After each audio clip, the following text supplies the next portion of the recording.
It's the National Football League on EA Sports. And if it's in the game, it's in the game. It's the Rams and the Bucs on Monday night.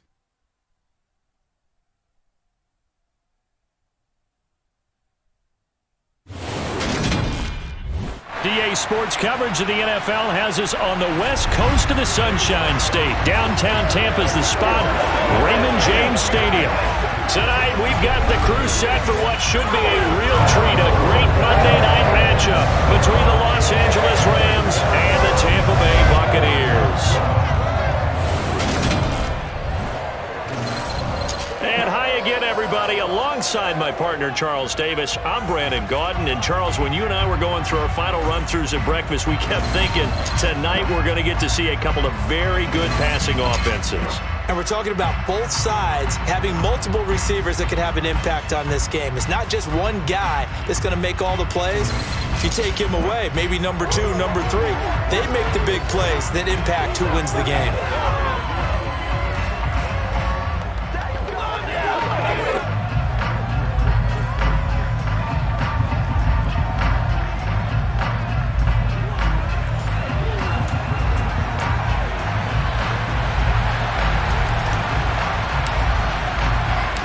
Here's the punter, Jake Camarda, set to do the honors, and off we go now from Tampa. And we will not see a run back on the opening kickoff. This will be a touchback. So out come the Rams now for their first possession. They'll be led out by last year's Super Bowl champion QB in his 14th NFL season now out of Georgia, Matthew Stafford. A seasoned veteran, we're seeing more chapters being added in Stafford's decorated career. Secured a Super Bowl ring, remains a respected leader, and his stats, they're better than ever. Now we just continue to watch him climb the ranks of the NFL's all-time passing leaders.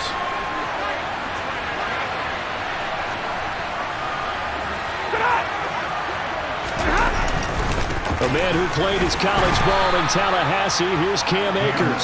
And this will be a gain of 5 as he gets it to the 30. Ball on the 30, they'll come up with a 2nd and 5. Stafford now to throw. That's out to the flat for Akers. So back-to-back plays, each get nothing. And it's 3rd and 4 now.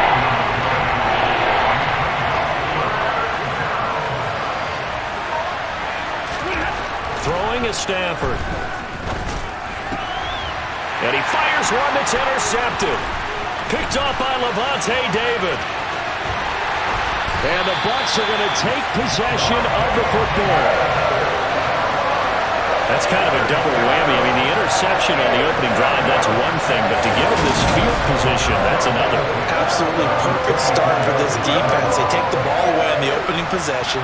They know that their offense will get the ball to start the second half. They line them up in field goal position, and to me, they got a chance for a touchdown right here out of the gate. Tampa Bay coming out along with a man who needs no introduction, the great Tom Brady. Well, we've all seen what Tom Brady can do on a football field for a couple of decades now, but how about his most impressive accomplishment? Moving to a different franchise and taking them to a Super Bowl title as well. Not many players can continually stiff-arm Father Time the way that he has.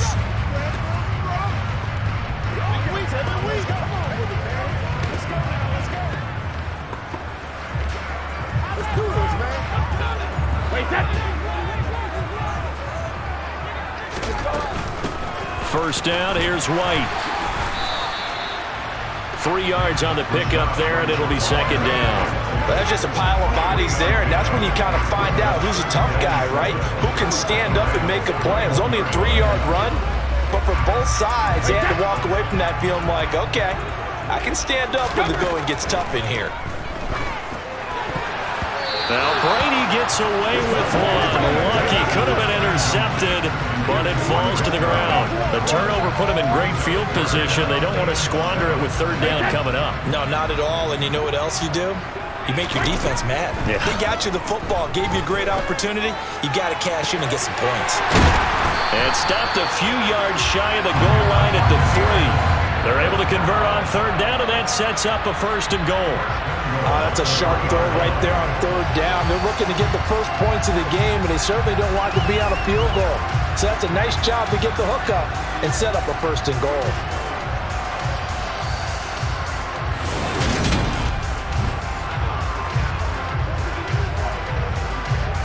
1st and goal, a chance to convert that early turnover into points. They'll try to run for it with Fournette. And he's in. Touchdown, Buccaneers. Leonard Fournette, a 3-yard touchdown run.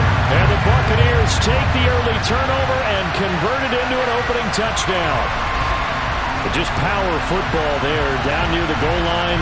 Give it to him. He's able to push his way across. Yeah, they went heavy there. Sometimes you have those big offensive linemen come in, have to report like they're eligible. But all they're doing is getting a good stance, blocking, and getting their runner across the goal line. Ryan Suckup on for the point after. And that one gives the Bucs a 7-0 lead. A drive there of just 4 plays. And the man who finished it off with a run into the end zone, Leonard Fournette.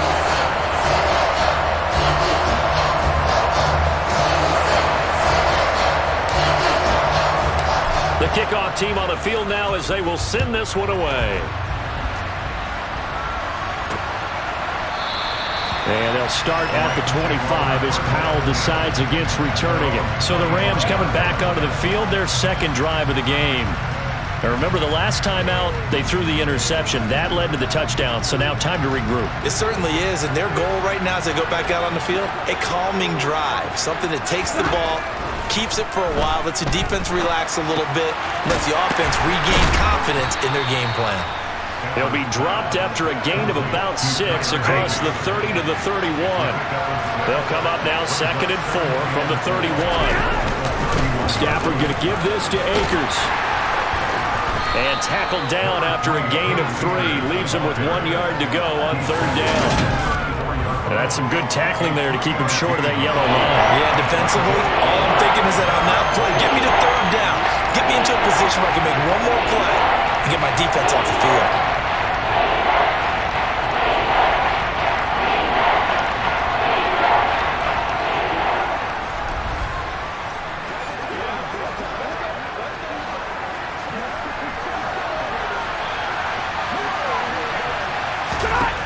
Stafford looking to throw on 3rd and 1.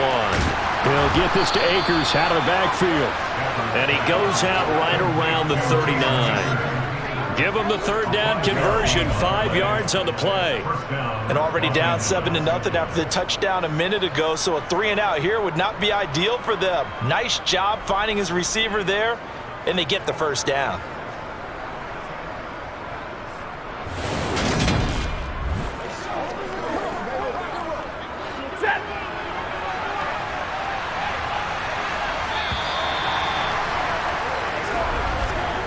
After 1, 7-0 on EA Sports. The Rams with the football here to begin the 2nd quarter. So from the 39 now, they'll come up on a 1st and 10.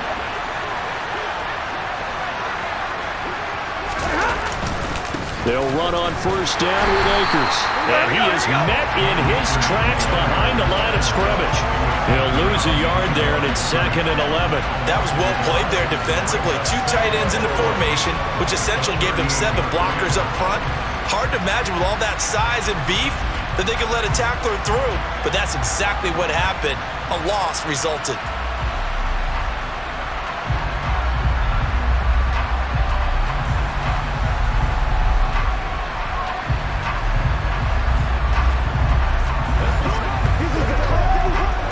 Looking at a 2nd and 11 now after the loss.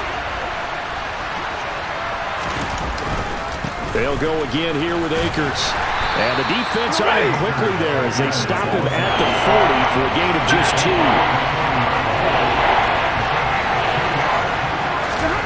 From the gun on 3rd down, Stafford looking deep downfield. He rifles one that's intercepted.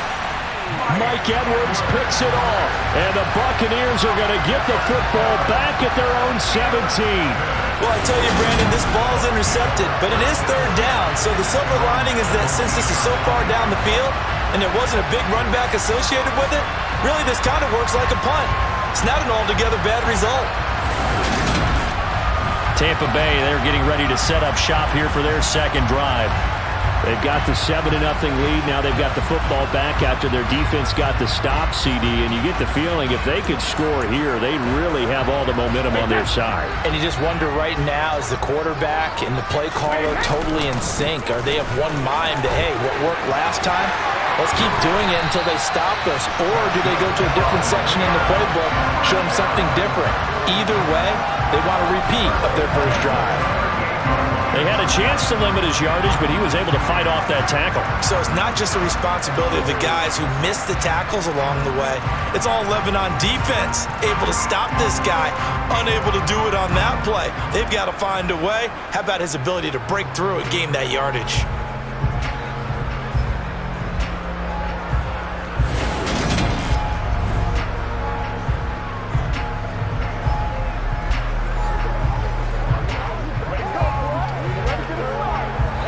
From all the way up at the 38 now after a good start to the drive. Brady gives this to White. Another strong gain on the last two plays. They've moved it a combined 33 yards.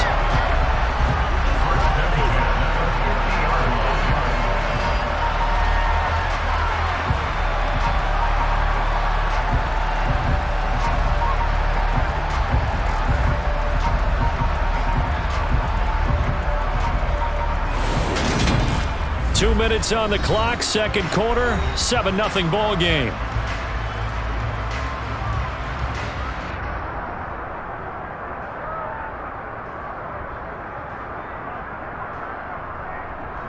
Back-to-back good plays have them on the move on first down.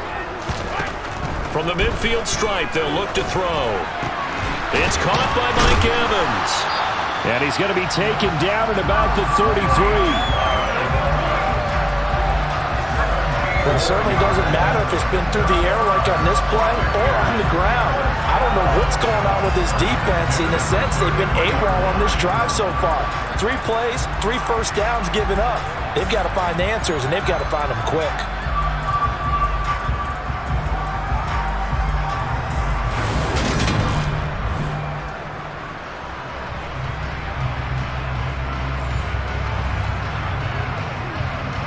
So they'll come up first and 10 now from the 33. To throw, it's Brady.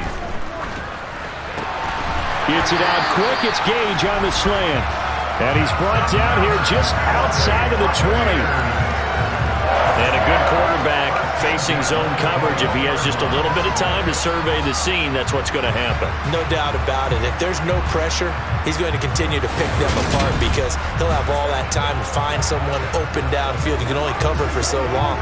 So maybe they want to go to a zone blitz scheme, get a little bit more pressure. Remember when Carolina did that against Denver? They lost the game ultimately. They dropped the defensive end out, and he ended up with an interception in that game in Super Bowl 50. Maybe some sort of scheme like that to try and get more pressure at the passer. So the completion good for just 3. And it's second down.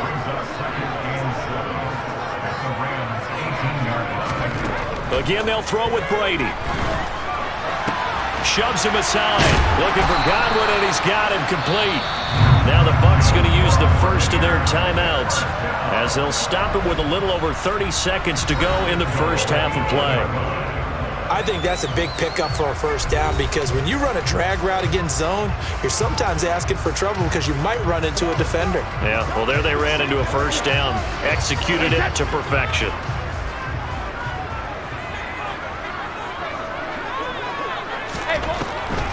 Here's White. And he's able to get it down to the 2-yard line. He'll get 6 on the ground there, and it'll be second and goal coming up. That's good hard running right there on first and goal. That gets him down to the 2 and puts a lot more pressure on that defense.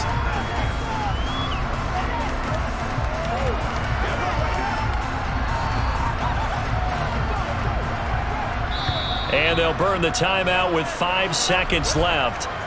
A chance to try to add 3 points before heading to the locker room.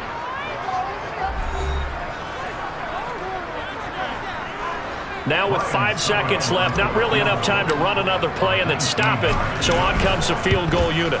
Succop's kick is good, and that will extend their lead even further.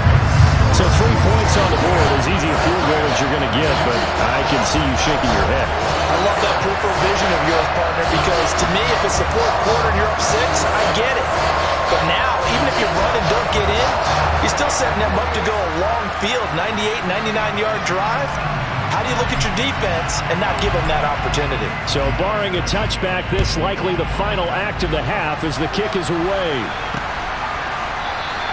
And not wanting to risk anything here late in the half, he'll just take a knee and they'll bring the football out to the 25. No reason to do anything foolish as they'll snap it one more time on first down. He'll take the knee in the final couple seconds. Will tick by this first half.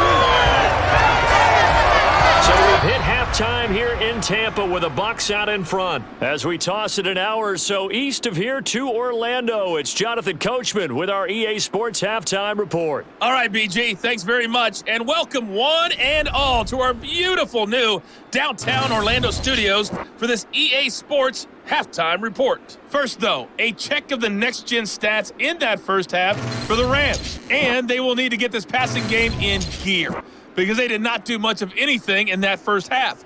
And it's why the scoreline is what it is.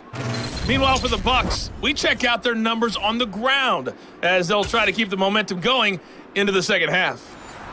All right, Coach, thank you, and we welcome everyone back for quarter number 3. The Bucs with a lead, and they'll get the football first as the second half is underway. And here comes a return from just beyond the goal line.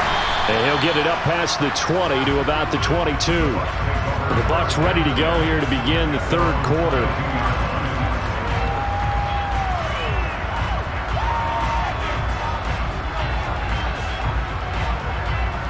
And Brady and the Buccaneers here first and 10 at their own 22. He's got him in, complete. And they're going to have this across midfield and inside the 45. The second quarter starts off with a bang as they snag over 30 yards. So when's the best time to take the big shots downfield? When you think a defense least expects it, and I think the first play of the third quarter qualifies. They came right out firing. That's how you send a message to start the second half of a game.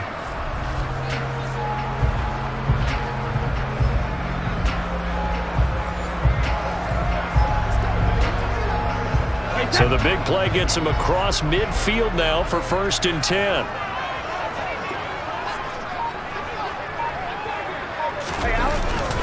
Inside handoff now to Fournette. And he's corralled, but not before getting it inside the 35. And the gain here to the previous play, and it's better than 40 yards total. We don't talk about it very often, but sometimes there's a dip in intensity when you start the second half, which can manifest itself in some sloppy tackling. And how about right there? He ran right through that weak tackle attempt.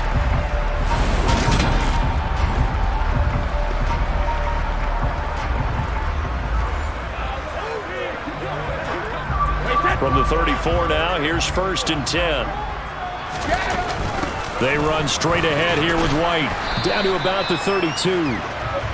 Oh, that's a real nice job there by the defense in front. They just engaged and held their ground. But how about the guy who made the play? We often talk about whether they take a good first step or not. Many times you just don't take any step. Just get your feet moving, get your body going, and then once he made the read, he was able to make the play. And only able to get 2 here, stopped at the 30. They need to get this to the 24 on third down. Now Brady. And this one dropped in the end zone. Looked like a touchdown, but not to be, and now it's fourth down. This has certainly been a physical game so far. Limited scoring opportunities for both sides. And there's another chance that goes unfulfilled. Succop's kick is good, and that will extend their lead even further. And they picked up right where they left off in the first half. First drive after the break, they come away with 3 and increase that lead. Yeah, you just want to keep building on that lead, don't you? Whether it's 6 points or 3 points, take everything you can get, keep maneuvering, keep adding to it, keep making it difficult for them to come back. And they'll start at the 25 as Powell decides against returning it. Now the attention turns back to the Rams offense as they get ready for their first possession of the second half. And their deficit a little wider now than it was at halftime following the field goal a moment ago. But the goal is still the same because you know they want to come out, establish a rhythm in the second half, and get going. Make no mistake about it, though. Kicking field goals, not in their game plan. They need to get the ball in the end zone.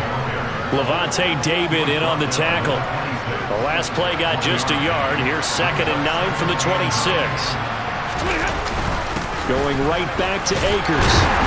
He'll get about 3 here as he's out to the 30. Well, they still have time to get him established, but in my estimation, they've got to pick up the urgency here. They've got to get quickly in and out of the huddle and run off a bunch more plays. Now throwing on 3rd down there, but he cannot connect. Another drive comes and goes. Still nothing on the scoreboard. Yeah, when the second half comes, you know, it's real easy to get discouraged and wonder if you're ever going to get things started. You just got to fight through it. Got to keep pounding away. This is taken at the 15. And he'll take this across the 25 before going out of bounds. And that'll be a return of 12 following a very nice punt. And the Bucs will get ready to go on offense. The Tampa offense ready to get their drive started. On 1st down, Brady. This is sort of what you would call a put-away drive, isn't it? They score here, especially a touchdown. It's almost out of reach. It certainly feels that way, and I think that they're going to call their plays accordingly because what you really want to do, even though you know the scoreboard is still up there and the game's going to go on, in fact, you can take the spirit away from another team, that their drive and will to come back and win can be taken with another score right here. Still 3rd quarter, but you just get that feel. Yeah, they're teetering right there on the brink, aren't they? And he'll get a couple up to the 29. They'll be in search of 8 yards here as they hope to convert the 1st down. He's going to wind up and air it out. That's going to be knocked away and incomplete. Here comes the Buccaneers punter now as he's on to punt for the first time tonight.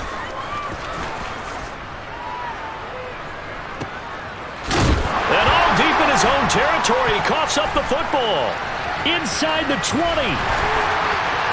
And he returns it to the end zone. A fumble recovery touchdown for the Bucs.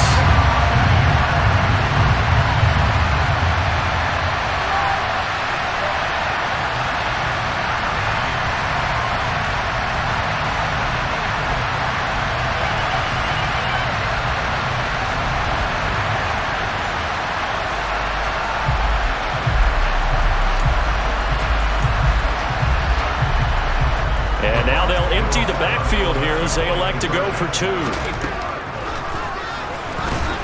And he is not going to get in there. He stops short of the goal line, and the lead is going to stay right where it is. They had the big play on the fumble return. They were looking for the 1-2 punch, but they couldn't get that 2-point conversion. And I have to wonder, were they scheduled to go ahead and kick the extra point, but after a play like that, you talk about the 1-2 punch, right? It's a momentum play. Go for 2 and really try to capitalize, and that's what they attempted.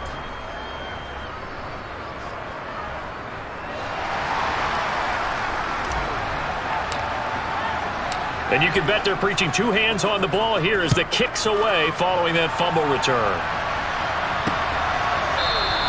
And not willing to risk another fumble, he'll sit on this one. It's a touchback. Now this offense back out and set to go for their next drive. At this point, partner, things looking pretty bleak. They still haven't scored here in the 4th quarter, facing the big deficit. What silver linings, what can they look to do here offensively? You know, it's funny, I talked about this with a coach in the offseason and kind of had this scenario, like what feels good to you and what feels good to your team. You're down big. You really have like 1 possession left and you're trying to put points on the board that don't matter. But do they? And he told me they actually do matter. And in this situation, he's going to try and run the best offense he can run to have at least a little bit of confidence to take away from that game. So right now, they're going to try their best to get something up on the board and not get shut out. Stafford's throw here hauled in by Cup. And he slips up past the 45 before being tackled.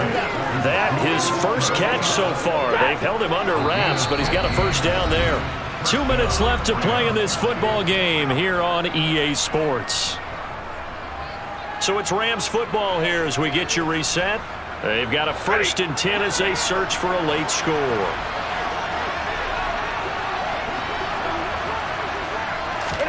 On 1st and 10, Stafford. And that'll be incomplete. At this point in the game, they've got to continue to try anything they can. They're still working at it, even though this one feels like a lost cause. So now 2nd and 10 after the incompletion on 1st down. Here's Stafford. And his throw here's incomplete. Well, it just seems like all game long there hasn't been a lot of sync quarterback to wide receiver on this side of the football. They haven't been on the same page, quarterback and receivers. Heck, they haven't been on the same grease board when you draw plays up. They haven't been on the same surface tablet that you look at on the sidelines. Nothing's worked for them. They've got to find a way to start matching each other's movements. And he goes down, but not before getting this inside the 25. Now they got to get to the line quickly. Now a 1st down throw. Stafford over the middle and completes it. And he coughed it up. And it's picked up by the Buccaneers. And he'll be brought down at his own 10-yard line. Okay, this isn't one where you want to take the game tape and hold it up as an example, do you? I mean, you talk about frustrating all the way through. And that last error, I think that crystallizes it, doesn't it? Absolutely. That's been representative of their entire game still being shut out.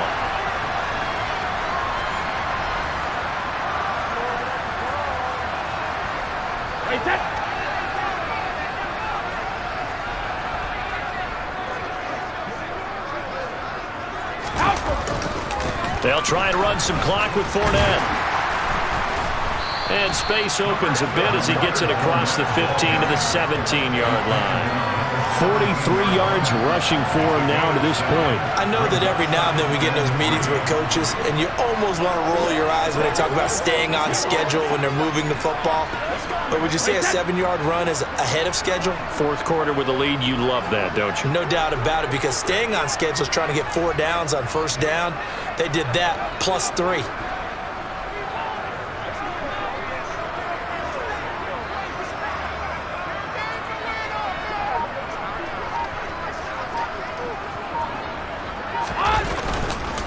Fournette once more on 2nd down.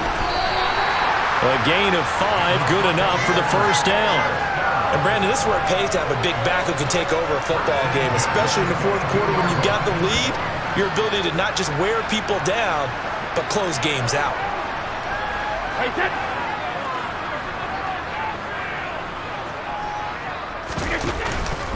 Fournette, a 1st down carry. And brought down there by Taylor Rapp.